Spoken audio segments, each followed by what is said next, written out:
Hello everyone and welcome back. Okay, and in this video we are going to discuss the Epic of Gilgamesh. Okay, this is an epic as the name or the title suggests. Okay, it's been included in the sixth semester of BA English. Paper is Classics of World Literature. It's an epic and it's a very ancient one. Ancient Mesopotamian work ആണ് ഇത് എഴുതിയെന്ന് വിശ്വസിക്കുന്നത് 2100 BC 1100. So very old, ഏകദേശം 4000 വർഷങ്ങൾക്ക് പഴക്കം, 4000 വർഷം മുമ്പ് എഴുതിയ ഒരു വർക്കാണ്. അതുകൊണ്ട് തന്നെ it's very old. We don't know who wrote it. The author is unknown. Okay, and ഇപ്പോൾ ഇതിൻ്റെ ദ മോസ്റ്റ് കംപ്ലീറ്റ് വേർഷൻ എന്ന് പറയുന്നത് ഇന്ന് അവൈലബിൾ ആയിട്ടുള്ളത് അക്കാഡി എന്ന് പറയുന്ന പഴയ മെസോപ്പൊട്ടേമിയൻ ലാംഗ്വേജിൽ എഴുതിയ ഒരു സിൻ ലക്വി ഉന്നിൻ എന്ന് പറയുന്ന ഒരാൾ എഴുതിയ ഒരു വേർഷനാണ് ഇന്ന് അവൈലബിൾ ആയിട്ടുള്ളത്. അത് 12ഓളം ടാബ്ലറ്റ്സിലാണ് അത് കിടക്കുന്നത്. ക്ലേ ടാബ്ലറ്റ്സ്, ക്ലേ കൊണ്ടുണ്ടാക്കിയ ഒരു പലക പോലെ ഒരു സാധനത്തിലാണ് ഈ സാധനം എഴുതിയിട്ടുള്ളത്. പണ്ട് അങ്ങനെയൊക്കെ ആയിരുന്നു ബുക്കുകളെല്ലാം പ്രിസർവ് ചെയ്തിരുന്നത്. So and it explores themes of friendship, mortality, quest for eternal life. അതാണ് ക്വസ്റ്റ് ഫോർ എറ്റേണൽ ലൈഫാണ് മെയിൻ തീം എന്ന് പറയാൻ പറ്റും. ഇതിനകത്തുള്ള ഗിൽഗമെഷ് ഒരു എറ്റേണിറ്റി കിട്ടാൻ വേണ്ടിയിട്ടാണ്, അതിനു വേണ്ടിയിട്ടുള്ള പ്രയത്നങ്ങളൊക്കെ നമുക്ക് ഇതിനകത്ത് കാണാൻ സാധിക്കും. സോ ആരാണ് ഗിൽഗമെഷ്? ടൈറ്റിൽ പറയുന്ന Gilgamesh. So is obviously the hero. Okay, ഇദ്ദേഹം ഒരു കിങ് ആണ്. ഉറുക്ക് എന്ന് പറയുന്ന സ്ഥലത്ത് രാജാവാണ് ഇദ്ദേഹം ഒരു സാധാരണ ഒരു കൈൻഡ് ഓഫ് പേഴ്സൺ അല്ല. 3/4 2/3 ഗോഡും 1/3 മാനും ആയിട്ടുള്ള ഒരു ക്രീച്ചറാണ്. And he's a very cruel ruler. Okay, ഇദ്ദേഹം അവിടെ ഒരു സിഗരറ്റ്സ് എന്ന് പറയുന്ന ഒരു kind of temple, tower like ടെമ്പിളൊക്കെ ക്രിയേറ്റ് ചെയ്ത് വലിയ വാളുകൊണ്ടൊക്കെ അത് ആ സിറ്റിയെ പ്രൊട്ടക്റ്റ് ഒക്കെ ചെയ്തു. നല്ല ഗാർഡനൊക്കെ ഈ സിഗരറ്റ്സിന് ചുറ്റും ഒക്കെ ബിൽഡ് ചെയ്ത, എന്നാൽ very physically strong and cruel ആയിട്ടുള്ള ഒരു ലീഡറാണ്, ഒരു റൂളറാണ് അദ്ദേഹം. ആളുകളെയൊക്കെ ഒപ്രസ് ചെയ്യും. And he even rapes women. എല്ലാ രീതിയിലും his rule was terrible and people couldn't bear that. And അങ്ങനെ ആളുകൾ ഇദ്ദേഹത്തിൽ നിന്നും രക്ഷപ്പെടാൻ വേണ്ടിയിട്ട് ദൈവത്തോട് പ്രാർത്ഥിക്കുന്നു. And gods listen to their prayer. And അവർ എങ്കിഡുവിനൊരു പണി കൊടുക്കാൻ തീരുമാനിക്കുന്നു. എങ്ങനെയെങ്കിലും ഇദ്ദേഹത്തിൻ്റെ ഇത്തരം ആൻറ്റിക്സ് ഒന്ന് നിർത്താം എന്ന് പ്ലാൻ ചെയ്യുന്നു. അതിന് വേണ്ടിയിട്ട് അവർ പുതിയൊരു ക്രീച്ചറിനെ അങ്ങോട്ട് പടച്ചുവിടുക ചെയ്യുന്നത്. എങ്കിഡു ആണത്. അപ്പോൾ എങ്കിഡുവിനെ ദൈവങ്ങൾ ക്രിയേറ്റ് ചെയ്തിട്ട് അങ്ങോട്ട് വിടും ഗിൽഗമെഷിൻ്റെ അടുത്തേക്ക്. പക്ഷെ ഡയറക്റ്റ്ലി ഗിൽഗമെഷിൻ്റെ അടുത്തേക്ക് വിടാതെ കാട്ടിലേക്കാണ് വിടുന്നത്. കാട്ടിൽ ആണ് ഇദ്ദേഹം മൃഗങ്ങളുടെ കൂടെ, he was living with animals. അവിടെ വെച്ചിട്ട് ഈ നാട്ടിലുള്ള ആളുകൾ എങ്കിഡുവിനെ കാണുന്നു. അങ്ങനെ ഒരു എങ്കിഡു ഭയങ്കര വൈൽഡായിട്ടാണ് ബിഹേവ് ചെയ്യുന്നത്. അപ്പോൾ എങ്ങനെയെങ്കിലും അദ്ദേഹത്തെ മയക്കി സെഡ്യൂസ് ചെയ്ത് ഇങ്ങോട്ട് കൊണ്ടുവരണം. അപ്പോൾ അതിന് വേണ്ടിയിട്ട് പ്രോസ്റ്റിറ്റ്യൂട്ടിനെ നാട്ടിലെ ആൾക്കാർ അങ്ങോട്ട് കാട്ടിലേക്ക് വിടുന്നു. ഈ പ്രോസ്റ്റിറ്റ്യൂട്ട് ഒരു വിധം ടൈം ചെയ്തിട്ട് എങ്കിഡുവിനെ ഈ നാട്ടിലേക്ക്, ആളുകളുടെ ഇടയിലേക്ക് കൊണ്ടുവരിക ചെയ്യുന്നത്. ആൻഡ് ദെൻ എങ്കിഡു ഗിൽഗമെഷിനെതിരെ ഫൈറ്റ് ചെയ്യാൻ പ്ലാൻ ചെയ്യുന്നു. അപ്പോൾ ഈ പ്ലാനെല്ലാം ഈ പ്രോസ്റ്റിറ്റ്യൂട്ട് എങ്കിഡുവിനെ ടൈം ചെയ്യുന്ന സമയത്ത് പറഞ്ഞു കൊടുത്തിട്ടുണ്ട്. ഇങ്ങനെ ഗിൽഗമെഷ് എന്ന് പറയുന്ന ആളുണ്ട്, അദ്ദേഹത്തിൻ്റെ ഈ ക്രൂവൽ ആയിട്ടുള്ള ആ ഒരു ബിഹേവിയർ അതെല്ലാം ഈ പ്രോസ്റ്റിറ്റ്യൂട്ട് എങ്കിഡുവിനോട് പറഞ്ഞു കൊടുത്തിട്ടുണ്ട്. അപ്പോൾ അയാളെ എങ്ങനെയെങ്കിലും ഇത്തരം പ്രവൃത്തിയിൽ നിന്നും അദ്ദേഹത്തെ ഒഴിവാക്കണം, ഇദ്ദേഹത്തെ എങ്ങനെയെങ്കിലും സ്റ്റോപ്പ് ചെയ്യണം എന്നുള്ള കാര്യമൊക്കെ പറഞ്ഞു കൊടുത്തിട്ടുണ്ട്. അപ്പോൾ ആദ്യമായിട്ട് ഇവർ ഗിൽഗമെഷിനെ മീറ്റ് ചെയ്യുന്നത് എങ്കിഡു. ഇദ്ദേഹം ഒരു ബ്രൈഡ്, ഓക്കെ, അവരുടെ ചേംബറിലേക്ക് അവരെ റീപ്പ് ചെയ്യാൻ വേണ്ടിയിട്ട് അങ്ങോട്ട് പോകുന്ന സമയത്താണ് എങ്കിഡു കാണുന്നത്. എങ്കിഡു ഇദ്ദേഹത്തെ സ്റ്റോപ്പ് ചെയ്യുന്നു. അവർ തമ്മിൽ ഭയങ്കര ഫൈറ്റ് നടക്കുന്നു. ഇവൻച്വലി ഗിൽഗമെഷിനെയാണ് ജയിക്കുന്നത്. പക്ഷേ ഗിൽഗമെഷ് ജയിച്ചുവെങ്കിലും അവർ പരസ്പരം ശത്രുക്കളാകുന്നതിന് പകരം ദേ ബിക്കം ഫ്രണ്ട്സ്. ഓക്കെ, പിന്നീട് അവർ ഒരുമിച്ച് കുറേ അഡ്വഞ്ചേഴ്സ് ചെയ്യുന്നുണ്ട്. അപ്പോൾ എങ്ങനെ ഗിൽഗമെഷിനെ തോൽപ്പിക്കാൻ, ഗിൽഗമെഷിനെ പരാജയപ്പെടുത്താൻ, ഇല്ലായ്മ ചെയ്യാൻ വേണ്ടിയിട്ട് വന്ന എങ്കിഡു അവസാനം ഗിൽഗമെഷിൻ്റെ ഫ്രണ്ടായി മാറുന്ന ഒരു കാര്യമാണ് ഈ ഒരു സ്റ്റോറിയിൽ കാണുന്നത്. അപ്പോൾ ആളുകൾ ഇവരുടെ ശല്യത്തിൽ നിന്ന് എങ്ങനെയെങ്കിലും ഒഴിവാക്കാമെന്ന് വിചാരിച്ചിട്ട് നിൽക്കുന്ന സമയത്ത് അതിന് വലിയ കുരിശാണ് ഉണ്ടായതെന്ന് പറയാം. രണ്ടുപേരും ഫ്രണ്ട്സായി. പിന്നീട് അവർ ഒരുപാട് അഡ്വഞ്ചേഴ്സ് നടത്തുന്നു. അതിൽപ്പെട്ട ഒരു അഡ്വഞ്ചറാണ് ഇവർ ഒരു സിഡാർ ഫോറസ്റ്റിൽ പോയിട്ട് അവിടുത്തെ ഈ സിഡാർ ട്രീ മോഷ്ടിക്കുന്നത്. ഒരു സീക്രഡ് ആയിട്ടുള്ള ഒരു ട്രീ ആണ്.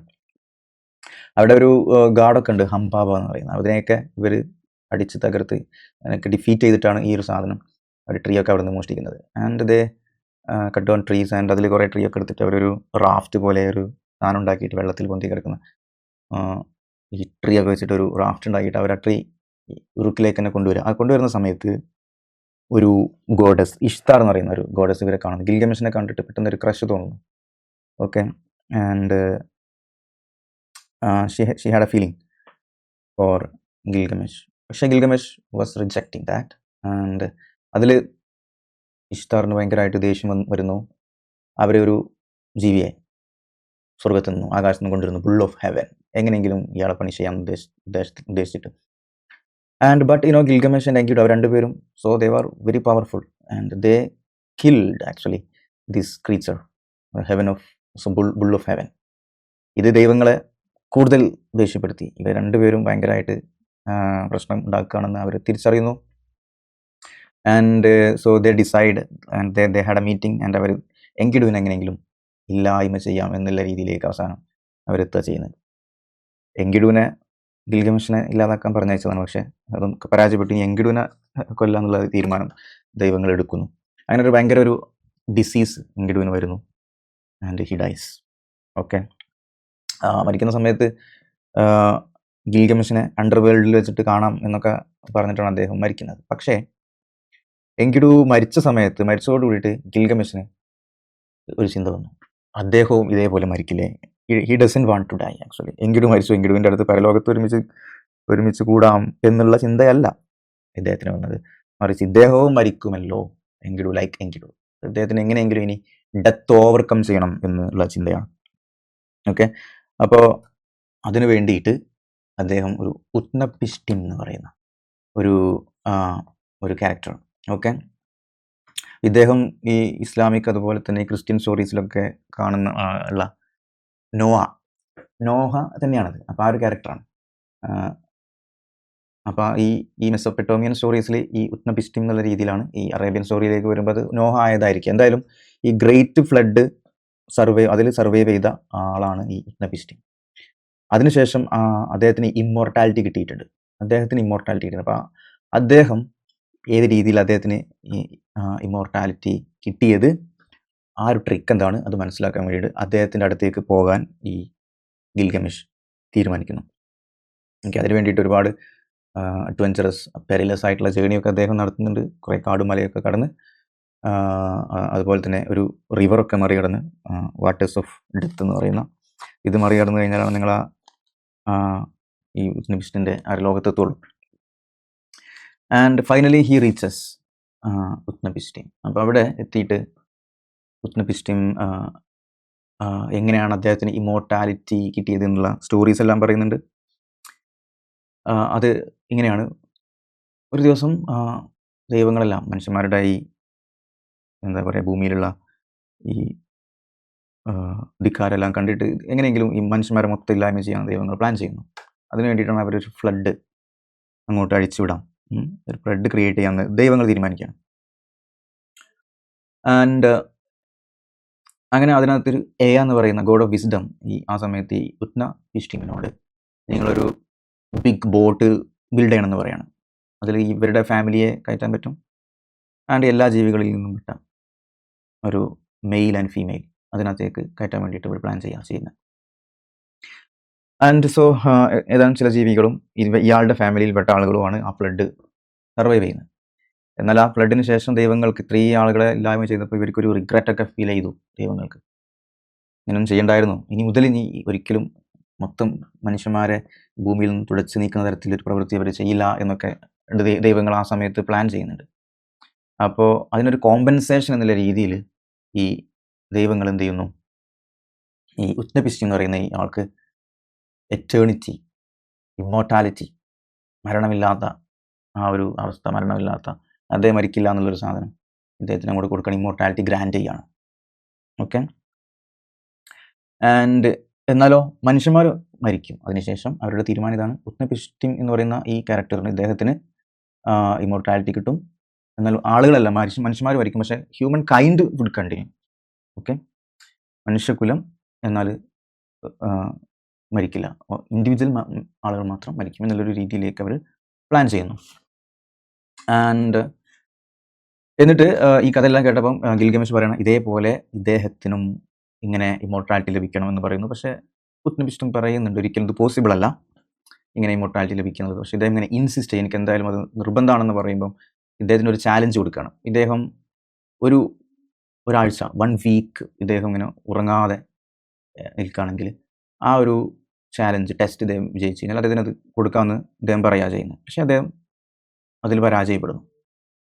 അങ്ങനെ പരാജയപ്പെട്ട അദ്ദേഹം അവിടുന്ന് ഈ ഉത്ന ബിഷ്ടിമിൻ്റെ അടുത്ത് നിന്ന് തിരിച്ചു വരുന്നു. അങ്ങനെ പോരുന്ന സമയത്ത് ഈ ഉത്ന ബിഷ്ടിമിൻ്റെ വൈഫ് ഇദ്ദേഹത്തോട് പറയുന്നുണ്ട് ഒരു പ്ലാന്റിനെ കുറിച്ചിട്ട്. ഓക്കെ, ഈ ഒരു പ്ലാന്റ് നീ കഴിക്കുകയാണെങ്കിൽ ഈ can remain remain young Forever എന്ന് പറയുന്നുണ്ട്. യൂത്തിൽ ഇങ്ങനെ നിലനിൽക്കാൻ പറ്റും എന്നുള്ള കാര്യം പറയുന്നുണ്ട്. ഗിൽഗമേഷ് പോകുന്ന വഴിക്ക് ഈ ഒരു പ്ലാന്റ് കാണുന്നു, അത് അദ്ദേഹം എടുക്കുന്നു. പക്ഷേ ഓൺ ദ വേ ഇവർ റെസ്റ്റ് ചെയ്യുന്ന സമയത്ത് ഒരു സ്നേക്ക് വന്നിട്ട് ഈ പ്ലാന്റ് ഇവരുടെ അടുത്ത് നിന്ന് സ്റ്റീൽ ചെയ്യുന്നുണ്ട്. സ്നേക്ക് ഈ പ്ലാന്റ് കഴിക്കുന്നു. അങ്ങനെ സ്നേക്ക് യങ് ആയി മാറുന്നുണ്ട്. അതൊക്കെ ഇവർ കാണുന്നുണ്ട്. But they don't get the plant. Okay, അപ്പോൾ ഒന്നുമില്ലാതെ വെറും കൈയോട് കൂടിയിട്ട് അദ്ദേഹത്തിൻ്റെ ഉരുക്ക് എന്ന് പറയുന്ന സ്ഥലത്തേക്ക് തിരിച്ചു വരിക ചെയ്യുന്നത്, എംപ്റ്റി ഹാൻഡഡ് ആയിട്ട്. ആൻഡ് അവിടെ അദ്ദേഹം തിരിച്ചെന്ന സമയത്ത് അദ്ദേഹം ആളൊക്കെ മാറി. He realizes that actually the true immortality lies in human achievements and the legacy one leaves behind. നമ്മൾ ജീവിക്കുമ്പം ചെയ്യുന്ന നല്ല കാര്യം അത് ആളുകൾ പിന്നീട് ഓർക്കുന്നതിലൂടെയാണ് നമുക്ക് യഥാർത്ഥത്തിൽ ഇമ്മോർട്ടാലിറ്റി കിട്ടുന്നത്. നമ്മളുടെ ഓർമ്മകൾ കാലാകാലം എന്നും ജീവിച്ചാൽ മതി. That is the real immortality എന്നുള്ള കാര്യം അദ്ദേഹം തിരിച്ചറിയുന്നു. And the epic ends with Gilgamesh accepting his mortality and then appreciating the greatness of his city. Okay, അത് നല്ലൊരാളായി അദ്ദേഹം മാറുന്നു. He becomes a good king and that is how the story actually ends. Okay, അപ്പം ഇതിൻ്റെ ഒരു message is nothing like മരണം എന്ന് പറയുന്നത് ഒരു ഇനവിറ്റബിൾ ആയിട്ടുള്ളൊരു സാധനമാണ്. Okay, so nobody can escape the reality of death. It's impossible to get immortality. So these are the messages you may get from this story. So that's all. നമ്മുടെ സിലബസിനകത്ത് ഇത് detail ആയിട്ടൊന്നുമില്ല. ഇതിനകത്ത് ഭയങ്കര ഡെപ്ത് ആയിട്ടുള്ള ചോദ്യം വരാനും ഇതെല്ലാം പെരിഫറൽ ആയിട്ടുള്ള ഒരു 1-2 ചോദ്യമൊക്കെ, ഒരു ചോദ്യം 2 ചോദ്യം എന്തായാലും ഇതിനകത്ത് വരില്ല. മാക്സിമം ഒരു ചോദ്യം ഒക്കെ എക്സ്പെക്ട് ചെയ്താൽ മതി. That is also a very basic level kind of question. Okay, so that's all. Thank you for watching. Okay, bye.